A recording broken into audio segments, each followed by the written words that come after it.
Hey guys, Warren Sharp. Let's talk some Week 3 Sunday football. I just got finished watching Sunday Night Football, watching the Green Bay Packers and Aaron Rodgers put on a show against the New Orleans Saints and Sean Payton's Drew Brees and Taysom Hill. I mentioned Taysom Hill because Taysom Hill was on the field a little bit too much for my liking. Too many key plays, they're giving the ball to Taysom Hill or involving him in some capacity. They just weren't as effective. Not to say that they did much anyways. It was mostly just get the ball to Alvin Kamara. They pretty much did the same thing that the Las Vegas Raiders did to them the prior week.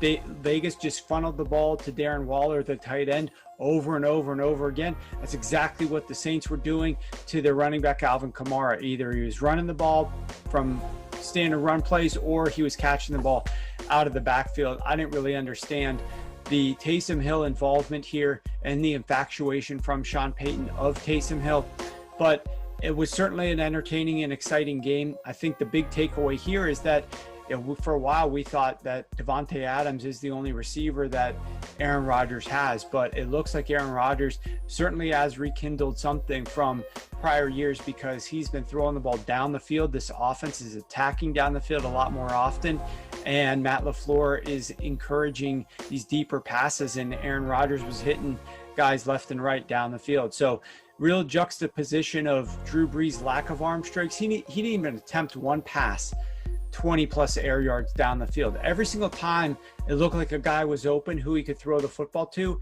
it was a hitch, another hitch, and then he would take a sack. He was not letting go of that football. And I believe on the season, through 3 games, Drew Brees has only thrown the ball 20 yards down the field 3 different times. That's it in 3 games. Pretty crazy. Let's also talk about the Chicago Bears and how they turned to Nick Foles and were able to get the job done. Kudos to those guys, to Bill Lazor, the OC. Apparently Bill was the guy who came and told the quarterback, Mitch Trubisky, that it was going to be Nick Foles' time. And I'm sure that he was on the same page with their head coach, but it's definitely the right move to get Nick Foles into that game, and Nick certainly delivered. The bigger story here is Dan Quinn and the Falcons. I mean, Dan Quinn blew a 26-10, 16-point fourth quarter lead right after blowing a 29-10, 19-point second half lead. And somehow in both of those games, they lost both of them in regulation to the Bears, preceded by the game against the Dallas Cowboys.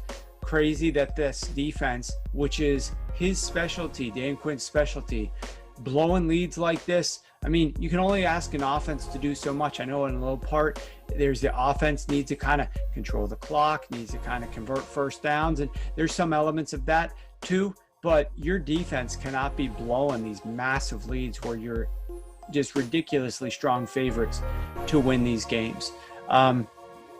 Obviously, another really impressive performance by Russell Wilson. How much can you say there? The guy should be the MVP. I mean, at this point, every single MVP vote should be going to Russell Wilson.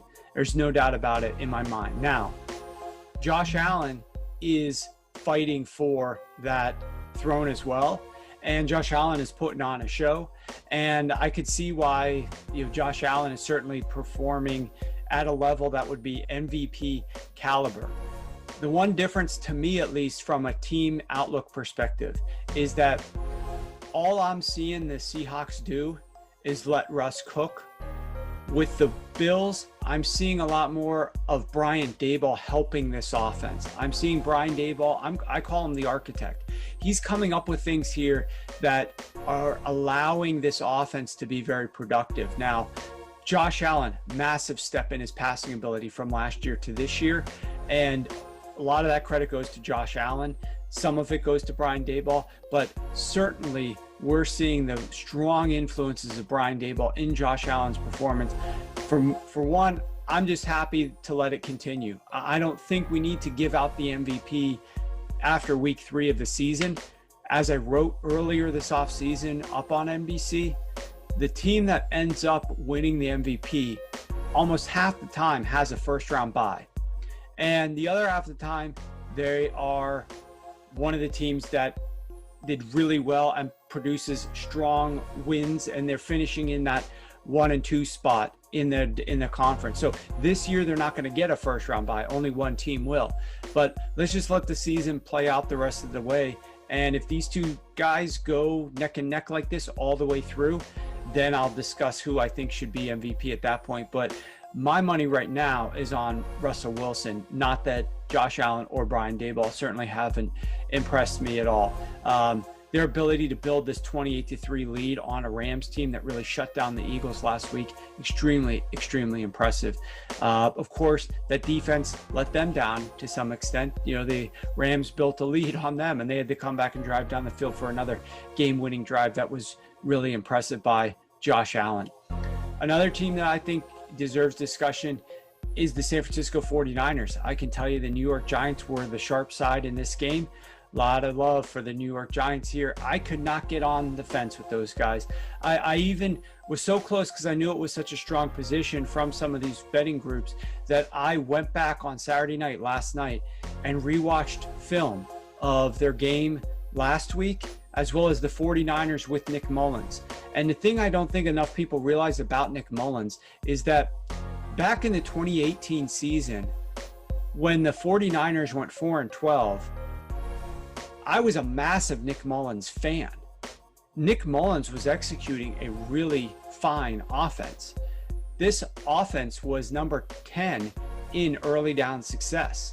Their record didn't show it. They had a lot of turnovers, a lot of injuries, a lot of games by one score or less. So from that perspective, they didn't fare well. But this is one of the big reasons during my research prior to the 2019 season, I picked San Francisco 49ers, even though they had terrible records the prior years, to make the playoffs. I picked the San Francisco 49ers to win the NFC West. This was a 4-12 team. I predicted that they were going to do well. Obviously, Nick Mullins wasn't going to be starting for them, right? But it was because I had strong confidence and belief in the offensive system that Kyle Shanahan was creating.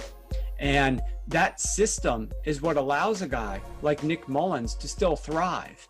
And you don't need to have necessarily, it's nice to have it, but you don't have to have, for especially for a game against the Giants, a Jimmy Garoppolo to be able to get you a win here.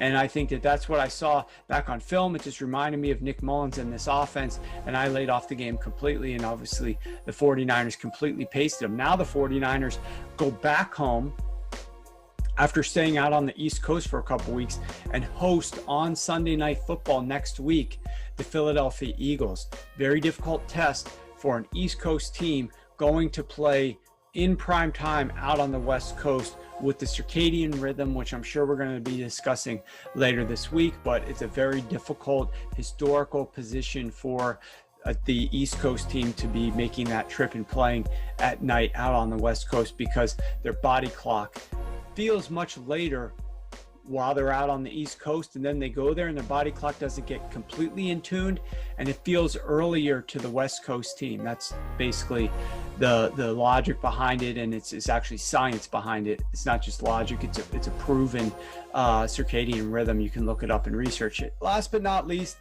the New England Patriots, you know, still being able to get the job done against the Raiders. I thought the Raiders put on a very admirable performance in this game. I was really surprised. They were fighting uphill battle without a couple starting offensive linemen. They didn't have Henry Ruggs as their wide receiver. This was a team that was fighting shorthanded, and you know the Patriots were going to come in, bracket Darren Waller, force somebody else to beat you. But I was still very impressed by what I saw from this Raiders offense. Now, they obviously couldn't sustain it, couldn't get it done for long enough time. Their defense eventually folded. It's not a great defense, but the New England Patriots clearly get a decisive win by the end of the day. And a lot of people, the money was coming in on the Raiders for a little while last week, and it dropped the line down from Patriots -6 all the way down to Patriots -5. That's the point that I grabbed it at Patriots -5. So it was a little nip and tuck early on. I was a little bit nervous about what the Patriots were doing, but ultimately, of course, they were able to really establish their will and be able to run the ball down the Raiders' throats and suffocate ultimately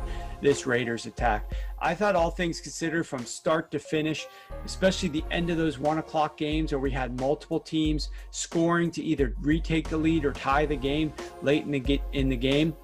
Perfect Sunday of football. Absolutely great way to cap the weekend, and I'm really looking forward to the Monday night game. Lamar Jackson taking on Patrick Mahomes should be phenomenal. I recorded a video on that one. You might want to check it out, and we'll talk to you guys later this week. Enjoy the Monday night game. Hi, I'm Mike Tirico, and thanks for watching. Make sure to hit subscribe for the latest news and highlights from NBC Sports.